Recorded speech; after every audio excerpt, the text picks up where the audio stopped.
À Ivaoa, c'est la grande joie pour une douzaine d'élèves de 3e du collège privé de Sainte-Anne. Ils vont pouvoir rester une année supplémentaire sur l'île, tout en étant en seconde. Il s'agit d'une seule classe de seconde générale et technologique qui donne accès par la suite à quelques bacs général et technologiques que ce fut.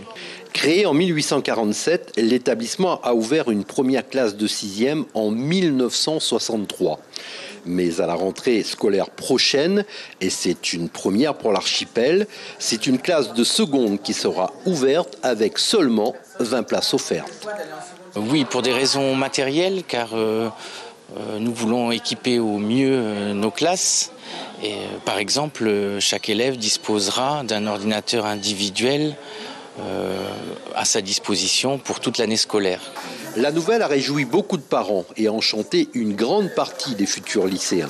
Aussi, on peut dire ça comme une chance parce qu'il y a d'autres cousins à moi qui sont partis à Tahiti et me disent que c'est la cata. Alors, les profs me disent qu'on va être mieux préparés. Alors, on va tenter le coup.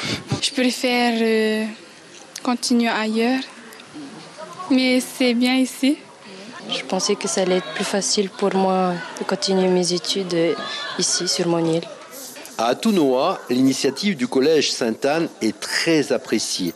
Elle réjouit les parents qui ne seront plus attristés de voir leur enfant quitter la cellule familiale à un âge précoce. C'est une bonne chose. Elles seront aussi assez mûres après pour pouvoir quitter les parents. Il faut savoir aussi une chose, financièrement, les parents, c'est mieux pour les parents. Au collège Sainte-Anne, l'avenir est prometteur, comme le croit son directeur.